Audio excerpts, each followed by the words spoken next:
It's the waiting game season. You've applied for admission, you've applied for financial aid, and now you're waiting and waiting and waiting. And I suspect you're getting anxious and nervous, and your kids are getting anxious and nervous too.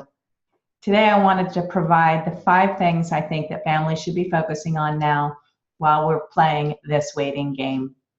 The first one is for parents that have saved money through a financial savings vehicle like the 529 plan.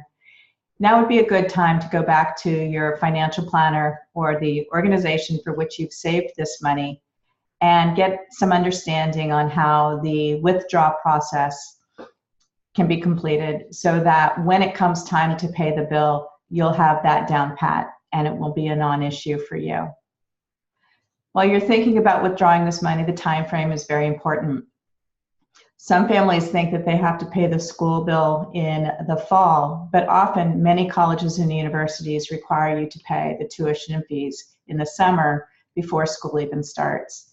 So now's not a bad time to get a handle on how to withdraw your 529 college savings plan. Might also be a good time to assess whether or not you should continue to put money into this account because you don't want to save any more that you're going to use.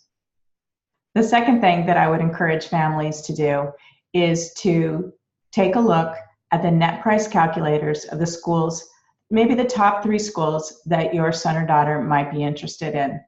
The reason for that is that you want to have some opportunities to have dialogue with the financial aid offices of the schools that you've applied to. So here's what I'd recommend. Use exactly the same data that you used to complete the FAFSA and enter it into the net price calculator.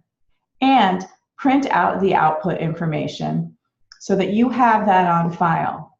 And once you get the financial aid package from the university or college that you've applied to, compare the two.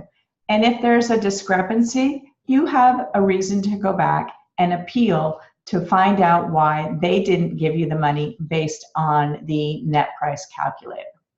Now, they might tell you that it's just a tool for guidance, but I do think for many colleges and universities, in particular private schools, you'll have an appealable option here, and I would encourage you to take it. So go back to the net price calculators at all of the schools that you've applied for and print out the output that explains the grants, loans, work, and scholarships that your son or daughter might be eligible for. The third thing that I would encourage families to do is, in particular parents, is take a look at their credit. Make sure that you're on time on your payments, and if you've missed a couple of payments, do what you need to do to get those payments current. Plus loans are not based on your FICO score, they're based on your credit history. So now would be a good time between January, May, and June, September, whenever school starts, to get your credit to be as robust as possible should you need to borrow a parent loan to support your son or daughter in their educational endeavors. Now again, if you do borrow, we only want you to borrow what you need. For your students, my last 2 tips are for the students. The first tip is that I suspect most families, most students are going to have the direct student loan in their financial aid package. And they'll be borrowing $3,500 in their first year, $4,500 in their sophomore year, and $5,500 in the junior and senior year. I would encourage you to go to the federal government website and get a handle on what the terms are and what the repayment looks like.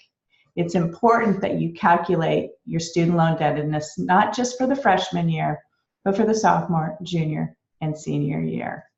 So students, it's important to understand the terms and conditions of student loans, and I would encourage you to go to studentloans.ed.gov and learn more about the student loan program. And parents, that's also where you can go to learn more about the Parent Plus Loan program. The last thing that I encourage all families to do is apply for outside agency scholarship. This is my #1 tip. Let's not lose out on the opportunity to get additional free money from your local community or national organizations that want to give you free money.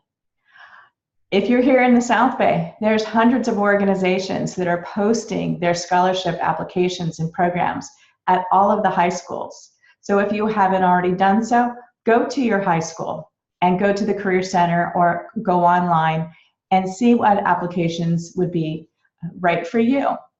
A couple of application scholarship tips. Never give your social security number or your credit card to apply for scholarships. The scholarship application should be and must be free. You should never have to pay to get a scholarship. Also, it's important to complete the entire process. Oftentimes, families will start the application but not follow through with the final high school transcript or the essay or the recommendations. We encourage you to start your scholarship search locally and then go regionally. And at each of your school's websites, they will provide you with the scholarship technology, with the scholarship programs that you could use. We recommend a program called FastWeb at www.fastweb.com, but there are others out there that you can apply for outside agency scholarships. The benefit of an outside agency scholarship is grand. It will replace perhaps student loans in your financial aid package, or replace the unmet need. If the college can't make up all of the financial aid that you need, it will help you and your family. All right, those are my top tips. Find out how your 529 is distributed. Go to the net price calculator and get yourself some appealable options.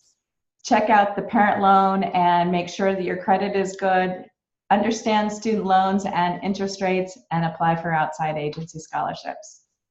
I hope this has been helpful. My name is Catherine Graham. I am the founder of the Financial Aid Shop. Remember, no matter where your kid goes to school, they're going to be great. Good luck and hang in there.